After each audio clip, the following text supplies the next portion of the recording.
सब अपने अपने गुरुओं को प्रणाम करते हैं। आज आप अध्याय प्रारंभ करने जा रहे हो एक नई कक्षा में, नए सिरे से। आज हम सब एक नई क्लास में, एक नए वातावरण में, नए गुरु के साथ, नए शिक्षक के साथ अपना वर्ष प्रारंभ करने जा रहे हैं। इसलिए मैंने सबसे पहले गुरुओं को प्रणाम किया।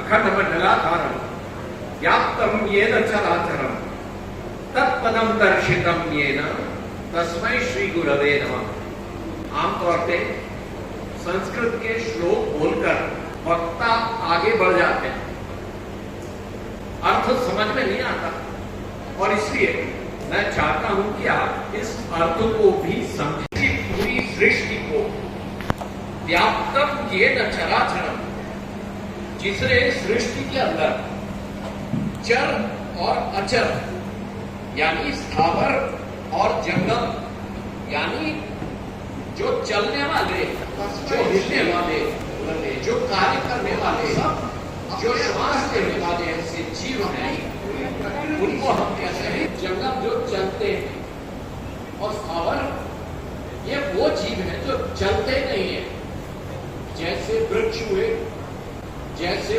लताएं हुई, और भी बहुत सी ऐसी व्यवस्थाएं हैं सृष्टि में जो जीवित हैं पर हिलती डुलती नहीं है। तो हमारा शास्त्र कहता है कि पूरे प्रकृति के अंदर, पूरी सृष्टि के अंदर, पूरे ब्रह्मांड के अंदर जिस तत्व ने इसको व्याप्त करके रखा है, वो तत्व इस कण कण में विद्यमान है। वो तत्व क्या हो सकता है? वो तत्व हो सकता है परमात्मा, जो इस सृष्टि के कण कण में व्याप्त है। आपके अंदर है, हमारे अंदर है, प्राचार्य जी के अंदर है, हमारे शर्मा जी के अंदर है, और पूरे विश्व के अंदर है। ऐसे सृष्टि के अंदर जिस परमात्मा ने व्याप्त जो है, वो परमात्मा भी जिनके चरणों में दिखाई पड़ते हैं। फिर एक बात, अखंड मंडलाकारं व्याप्तं येन चराचरं तत्पदं दर्शितं येन, जो चरणों में दिखाई पड़ते हैं। किसके चरणों में? गुरु के चरणों में। तस्मै श्री गुरवे नमः। तो हम सब अपने अंतःकरण से, अपनी पूरी प्रकृति से, अपने शरीर से, मन से, बुद्धि से, चित्त से अपने गुरुओं को हम प्रणाम करते हैं।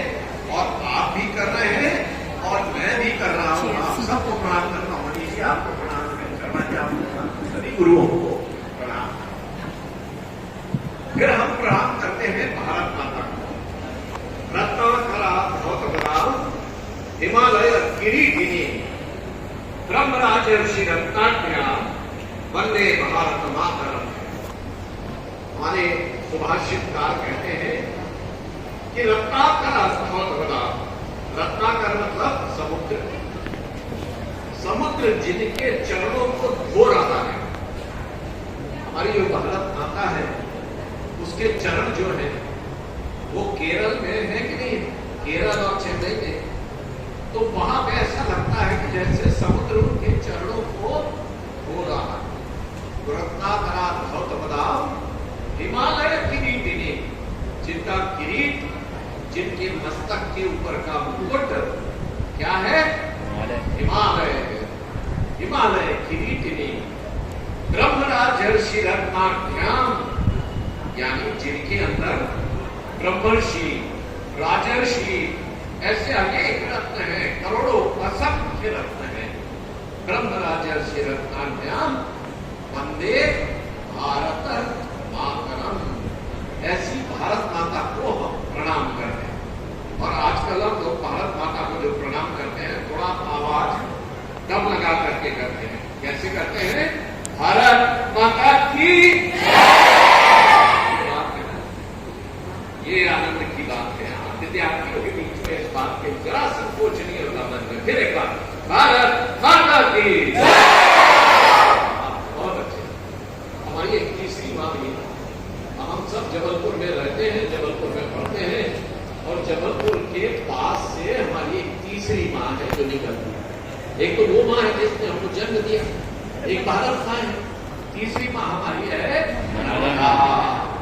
सब लोगों को मालूम है। देखो कितने होशियार लड़के हैं हमारे स्कूल के। मैं इसी स्कूल का पढ़ा हुआ, तो आप सब तो होशियार होंगे ही, जैसे मैं रहा अपने टाइम। अच्छी पिटाई नहीं देंगे, तो चिंता मत करो, सारे टीचरों ने अच्छी तरह मालिश करके, पर उसका परिणाम है कि मैं आज यहाँ पर आप सबके सामने खड़ा होकर के कुछ बोल रहा हूँ। तो हम माता को प्रणाम कैसे करते हैं नर्मदा मैया को? सविंदु सिंधु सुस्खलम तरंगम रंजितम विशक्तु पाप जात जात कारिवारी संयुतम कृतांत दूत काल दूत भीत्यारि वर्मदे त्वदीय पाद पंकजन। ये भी अच्छा जोर से होना चाहिए भाई, है ना? अगला पद है स्वतम कुलीन दीन मीन नित्य संप्रदायकम कलौ मलौ दबहारी सर्व तीर्थनायकम सुमच्च कच्छ नग्न चक्र चक्रवाक शरण दे त्वदीय पाद पंकजन। त्वदीय पाद पंकजन नमामि देवी नर्मदे। नर्मदा मैया की, नर्मदा मैया की जय। आनंद आ गया। तो बच्चों, मैं भी इसी स्कूल का पढ़ा हूं, और ये जो ड्राइंग हॉल है आजकल तो बड़ा शानदार हो गया है। इसमें बहुत सीलिंग लग गया है, बहुत सारे पंखे लग गए, टाइम टू टाइम इसमें कूलर भी लग जाते हैं। जब हमने यहाँ एडमिशन लिया उस समय वो साल 1967 में मैंने यहाँ पर एडमिशन लिया, और 1972 में मैं पास हुआ। तो मुझे स्कूल से पास होकर कितने साल हो गए कैलकुलेट करके बताओ? 1972 2023 कितने साल हुए? 51 साल। गोल्डन जुबली के ऊपर एक साल और, तो मेरे 50 साल हो गए। उस समय जो ड्राइंग हॉल था वो इतना चकाचक नहीं हुआ करता, उस समय जरा थोड़ा ठीक ठाक था। पर टीचर्स जो थे हमारे, एक से एक चकाचक टीचर्स, ऐसे हमारे टीचर्स थे कि जो हमें निरंतर प्रेरणा देते, आज भी है।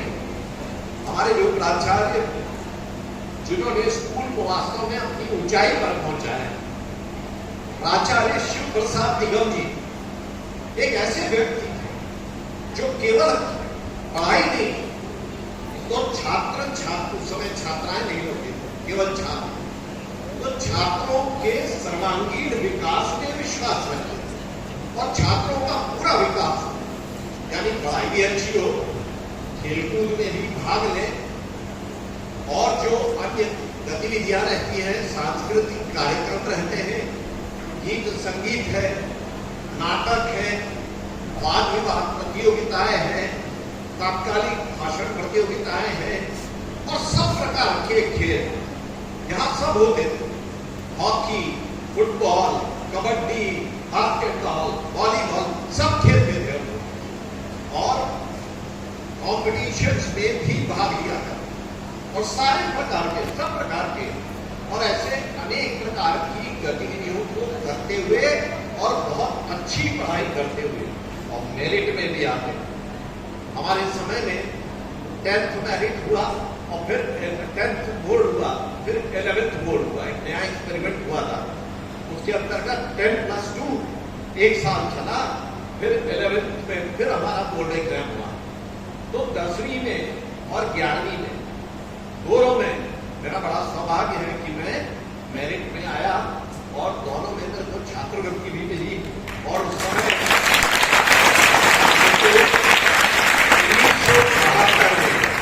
500 रुपए छात्रवृत्ति मिली थी, 500 रुपए का पुरस्कार मिला था। आनंद आ गया था हमारे घर में, बड़ी तारीफ हमारी हुई।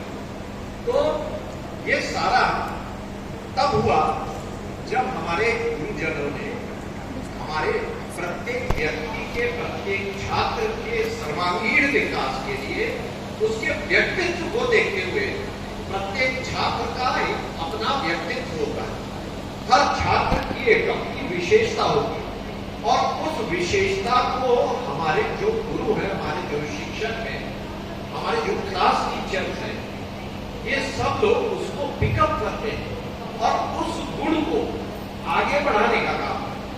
तो आज से आपका ये जो नया एकेडमिक वर्ष शुरू हो रहा है, इस नए वर्ष में हमारे सभी गुरुजन, जिनको मैं व्यक्तिगत रूप से बहुत अच्छे से जानता हूं, सभी बिल्कुल समर्पित हैं।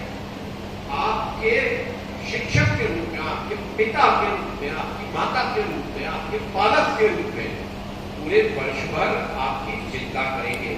और अपने देश की परंपरा है कि बड़े से बड़े व्यक्ति को भी जब तक गुरु का आशीर्वाद प्राप्त नहीं हुआ, तब तक उसके अंदर उसके गुणों को प्रकट करने की भगवान ने अनुमति नहीं दी।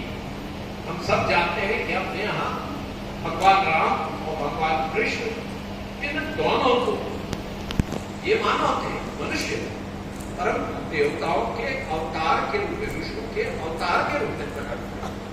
और जब मनुष्य के रूप में प्रकट हुए तो दोनों को गुरुओं की आवश्यकता पड़ी। तो रामचंद्र जी के कौन गुरु थे, बताओ, नाम बताओ जोर से। दो गुरु थे। पहले कौन थे? वशिष्ठ। कौन थे? भाई सबको बोलो जोर से। वशिष्ठ। और दूसरे कौन थे? विश्वामित्र। कौन थे? तो भगवान राम, जिनको तुलसी बाबा कहते हैं कि ये परब्रह्म के अवतार है, ये प्रत्यक्ष परमेश्वर है, सृष्टि का निर्माण इन्होंने किया। रोम रोम प्रति वेद रहे, मतलब जिनके शरीर के रोम रोम में वेद है। वेद अर्थात ज्ञान, हमारे भारत का प्राचीन ज्ञान वेदों में। तो वेद जिनके रोम रोम में है, ऐसे भगवान श्री राम जी अपने गुरु वशिष्ठ और अपने दूसरे गुरु विश्वामित्र दोनों के साथ रहकर रोज सुबह उनको प्रणाम करते हैं, उनसे ज्ञान प्राप्त करते हैं, उनकी पूजा करते हैं, और फिर उसके बाद रावण जैसे आतताई का विनाश करते हैं।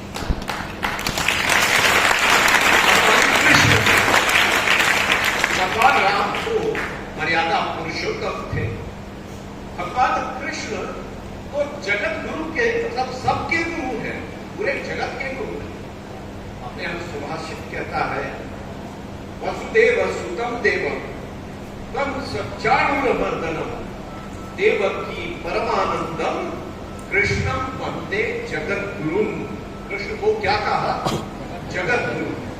वसुदेव सुतम देवम, वसुदेव के बेटे ऐसे व्यक्ति, कंस चाणूरमर्दनम, कंस और चाणूर जैसे आतंकवादियों को, जिन्होंने 14 वर्ष की आयु में समाप्त कर दिया, ऐसे देवकी परमानंदम, अपने मां को नित्य आनंद देने वाले भगवान कृष्ण क्या है? कृष्णम वंदे जगत गुरु। मैं उस जगत गुरु कृष्ण को प्रणाम करता हूं। पर भगवान कृष्ण भी जब 14 वर्ष के हुए तो उनके माता पिता को लगा कि इनकी प्रॉपर एजुकेशन होना चाहिए, तो उनको भी पढ़ाई के लिए भेजा गया। उस समय क्या था? आश्रम वाली सिस्टम थी, तो सबको अपने गुरु के आश्रम में जाना पड़ता था। तो कहाँ गए? तो कहाँ गए? उज्जैन। मतलब भगवान कृष्ण मध्य प्रदेश में आए, हमारे मध्य प्रदेश में, और उज्जैन में जो सांदीपनी आश्रम है, वो सांदीपनी आश्रम में सांदीपनी जी से उन्होंने सारे शास्त्रों का ज्ञान प्राप्त किया। भगवान कृष्ण के भी एक दूसरे गुरु थे जो लोगों को मालूम नहीं है, और मैं बता देता हूँ। जैसे भगवान राम के दो गुरु थे, वशिष्ठ जी ने उनको पूरा करिकुलम पढ़ाया, और विश्वामित्र जी ने एक्स्ट्रा करिकुलर कार्य पढ़ाए। उसी प्रकार भगवान कृष्ण को करिकुलम पढ़ाया सांदीपनी जी ने, और जो एक्स्ट्रा करिकुलर उनका टीचिंग और ट्रेनिंग हुआ युद्ध में, युद्ध कैसे करना, अस्त्र शस्त्रों का प्रयोग कैसे करना, कहां किन अस्त्रों का प्रयोग करना, ये बताने वाले दूसरे गुरु थे। आपको भी नहीं मालूम होगा, ये मैं पक्का बता सकता हूं। उनका नाम था आंगीरस घोर। उनको कहते थे आंगीरस घोर। वो रहते थे काशी में। भगवान कृष्ण आंगीरस घोर के पास गए और वहां उन्होंने अपने ज्ञान को प्राप्त किया। अब राम, कृष्ण और शिव, ये तीन हमारे यहाँ देवता पूरे भारत भर में पूजे जाते हैं। माता को भी हम लोग देव देवताओं में इन दोनों के गुरुओं की तो हमने चर्चा। शिव जी को कौन गुरु? शिव जी स्वयं परमात्मा के अंश है और वो देवता है, मनुष्य नहीं है। राम और कृष्ण मनुष्य है, भगवान शंकर ये मनुष्य नहीं है। और इसलिए इनके गुरु के रूप में इनको ज्ञान अगर किसी ने दिया हो तो शास्त्र कहते हैं, देवी भागवत में कहा जाता है कि इनको शास्त्र परब्रह्म देवी के रूप में आकर के उन्होंने दिया। और उसके बाद भगवान शंकर का एक स्वरूप है, उसको हम कहते हैं दक्षिणामूर्ति। उस दक्षिणामूर्ति स्वरूप में भगवान शंकर ने फिर सारे संसार को ज्ञान दिया। तो विश्व में जितना भी ज्ञान है वो भगवान शंकर से प्रकट होता है और सारे विश्व के अंदर आता है। आज आप सब यहाँ पर अपने अपने गुरु के अंदर भगवान दक्षिणामूर्ति के स्वरूप का ध्यान करते हुए, उनको प्रणाम करते हुए, और आपका जीवन सुखद हो, उज्जवल आपका भविष्य हो, स्वस्थ आपका शरीर हो और राष्ट्र के प्रति आपके हृदय में समर्पण का भाव जागरूक हो, ऐसी परमात्मा के चरणों में प्रार्थना करते हुए मैं आप सबका आज शाला में स्वागत करता हूं।